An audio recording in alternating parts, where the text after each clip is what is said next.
All right, so today we're going to be looking at a 2023 Dodge Hornet. And this vehicle reminds me that you as a person, to an extent, have to be a prisoner of the time in which you live in. And this vehicle represents many elements that kind of reinforce that fact to me. This is a good looking vehicle, and it kind of reminds me of the Chevy Trax a little bit. I think this one may be a little bigger, I'm not sure, but this is a pretty good looking vehicle. It looks modern, it looks sporty, and it doesn't look super edgy. It does have a 2-liter turbocharged engine that puts out 268 horsepower and 295 pound-feet of torque. And it's rocking 20-inch wheels with these red Dodge calipers. And you have the Hornet badge here. You have what looks like real vent here. I love the creasing in the hood. I like this accent here. I wish it was a little bit longer.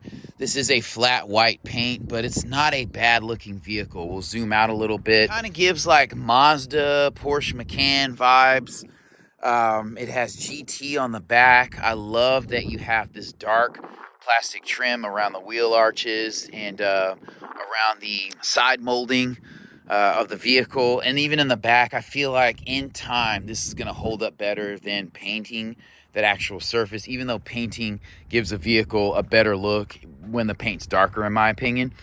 But the reason why I say this vehicle kind of makes you a prisoner of the time is because that is a lot of horsepower that is pulled out of this vehicle.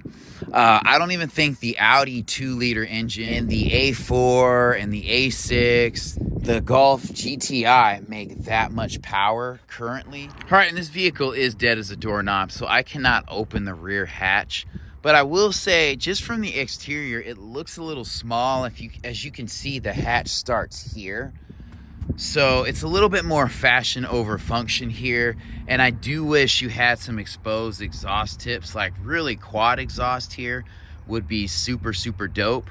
Or at least 2 exhausts on this side or that side, preferably the right side actually, would be incredibly dope. But I do like the shape of this vehicle. I mean, it is a good looking vehicle.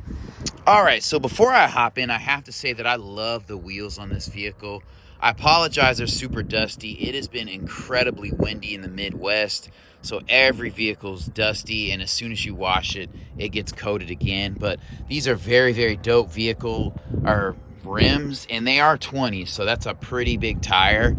This door, I will say, is not super blocky. A lot of doors are more rectangular or squared off. This one is not, just because of the swoopy design of this vehicle. So entry and exit is fine. It's not really the widest opening, but that's okay. Everything on this door is hard touch except for this. I do love the stitching here. This switch feels like a standard quality switch. That has been a concern in the past. And I know they said this vehicle is basically on the same platform as like a Maserati, so that's pretty cool. Like, looking inside, I like the look of the interior. These seats, this is probably faux leather, but I love this inlay in here. It's very grippy, very nice. It adds a bit of texture and personality. So stepping inside, and we'll zoom out a little bit, you do have a map pocket here.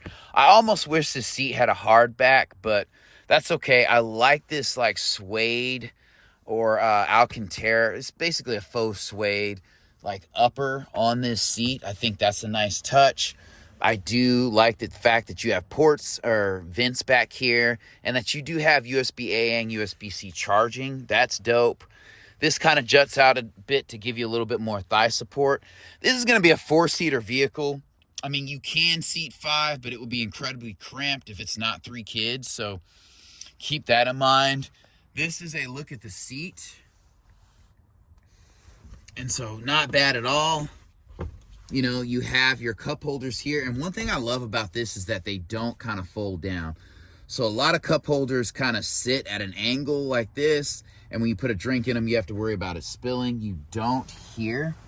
And interestingly enough, there's a pass-through here. And the seats fold down. Oof. All right. So there's that. And then the doors, let's see how solid they feel. They feel okay. Like, this is kind of a small place to grip to close the door. You know, they feel average quality. I do have some perceptions of Dodge, you know, Fiat, Maserati kind of being cheap. This door does not feel as solid as it, honestly, as a Kia or a Hyundai product, in my opinion. It doesn't feel bad, but it doesn't feel as solid, which is kind of surprising with the effort they're, you know, appearing to put in this vehicle. Here is a look at the cockpit. So this looks like a pretty nice affair here. And honestly, if you told me this is a luxury vehicle, I would believe you. Some of that has to do with the color of the interior. So, you know, everything is black. The carpeting is black, as you can see. The headliner is black. And you do have a nice size sunroof in here. I'm loving that. You do have LED lighting. Like I said, this vehicle is dead as a doorknob, so I can't show you any of that stuff. But hopping out, and there's good leg room back there too. So like if you're over 6 feet, you can sit back there. The seats are firm, but they're comfortable enough for you to be able to sit for hours. One other thing I will point out is that this already looks a bit faded. That's an issue with Hyundai Kia products. And I like to point this out because you want to be aware it's something you can miss on a test drive. But like, I like this here. This you always have to watch because it can get scratched, it can get damaged and kind of cracked, honestly. But Kia, Hyundai, and Dodge, you want to watch this. I mean, you can get aftermarket stuff to kind of refinish it and to get it touched up. But on a 2023, you really shouldn't have faded looking rubber on the side of the vehicle. So that's disappointing. Again, these doors feel a little bit lighter than I expect, but they don't feel cheap. It does say Hornet in here, so that's a cool look. This is an electronic seat. This door, on this door like this, we'll zoom in a little bit. This is a softer material, but it's not padded underneath. I like this touch. This is kind of a textured plastic, so it kind of helps break up the monotony. Again, I love the red stitching throughout. I wish you had metal tips here since this is gray and kind of semi-glossy. You do have memory seats. That's nice. These switches, like I said, feel of average quality. I don't know. I have concerns about quality in this vehicle. This is a nice touch with the red stitching here. Stepping inside of the vehicle, you are sitting up a little bit. You don't feel like you're in a Toyota Highlander or a school bus, but you are sitting up a little bit more than you would in a sedan. I overall like the layout and the design of this interior. There are some misses. I'll point those out as we move across. So this vehicle does do 0 to 60 in 5.5 seconds, and it has a 9-speed auto. So, you know, if you're going to have it for a couple of years, cool. But just that's a lot of power that you're pulling out of such a small engine. But keeping in the looking in the interior, this is a pretty standard affair for your headlights. This button feels cheap. And like, guys, anything in my videos, like, test it out for yourself. If I say something, make a note of it. And when you get in the vehicle, tell me what you think in the comments. This could be a little bit better. This feels a little bit cheaper. If you have a Harman Kardon sound system and this is a metal drilled grill, why do I have a cheap plastic speaker cover here? At least make it a premium plastic cover that says Harman Kardon. So that's a miss.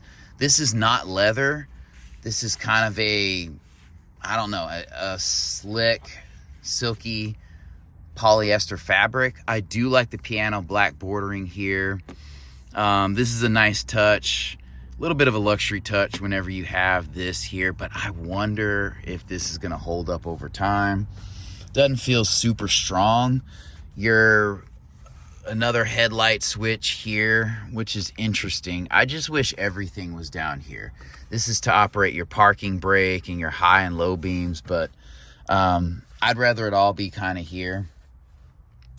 Even a button for high beams. I know that's different. I'm happy to report you have a flat bottom steering wheel. This appears to be leather wrapped, but it does not feel like quality leather. Like, it feels like a very thin veneer of leather, if that makes sense. And I would like to have red stitching here. And I'm pointing these out because I feel like Dodge and their parent company like to cut corners. Like, they give you some hot specs and a cool design, but they do cut corners in places. For instance, this knob right here, this should be buttonry right here, or at least a very small knob. I'm glad that you have an electronic parking brake. I'm not a fan that it's piano black, but I don't have a super strong opinion on that. You do have a scroll wheel here to control the radio and the multimedia, and I like these charge port options here. This is wireless charging here, so that's dope. Your push button start is in an excellent place. Auto stop start is right there. This is a high touch, high graze area. I don't feel like this paint is going to hold up. It does feel a little bit cheaper. This feels like an economy car design here. This is something I feel like I'd find like in a base model Nissan Versa. So that is a miss. These cup holders, again, they have good placement, but they feel cheap. It's grippy in here, but the material that they use is just not quality. These buttons feel okay. They feel of decent quality, but again, I'm not a fan of this. This feels like it could break, and I feel like these vents could be a little bit taller. I'm not mad at the piano black outlining here. I feel like that's a nice touch, but again, this steering wheel leather kind of throws me off. Like, it feels very slick. You do have radar cruise control, so that's nice. You have a sport button here, and this vehicle is sporty. These seats are firm and grippy.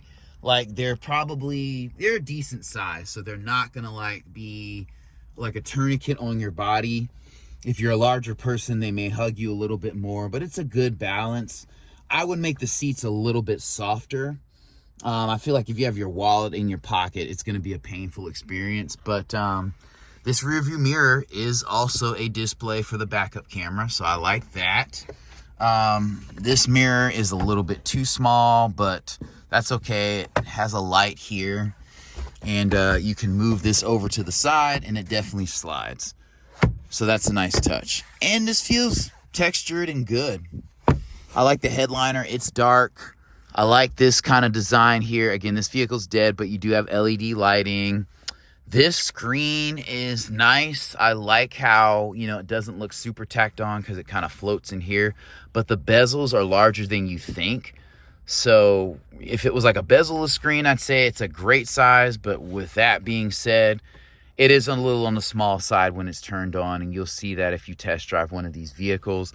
I like the stitching here. I wish this was like a faux leather. So it feels like a very sleek fabric material, slick fabric material on top of like a harder surface, even though there is foam under here. I mean, overall, the interior looks good. It's straightforward, but I feel like there are definitely some misses here. You have an all-digital instrument cluster, which is fine, but just don't skimp on the other stuff. And I get, like, manufacturers are under a lot of pressure, but just charge more. But I get it. They're trying to come under a certain price point and remain competitive. I like the red stitching in here.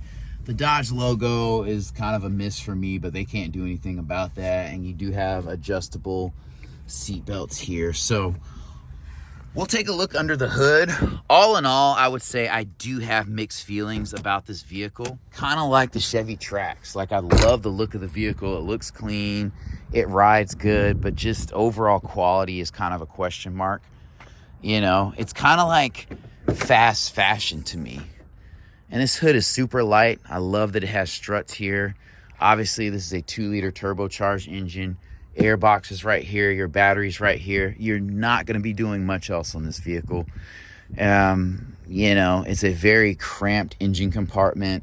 You have to have a radiator and an intercooler here and some piping for the air that you're forcing into the engine. So I completely get that. The design of this vehicle does come with constraints. But, it's kind of one of those buy at your own risk. I mean, this is a newer model, so, who's to say? I feel like this front end kind of looks like a modified, updated version of the Dodge Durango. The headlights are a little bit smaller, not as tall, and it kind of gives me like a Suzu R32 vibes for some reason. Anyway, that is my take on this vehicle.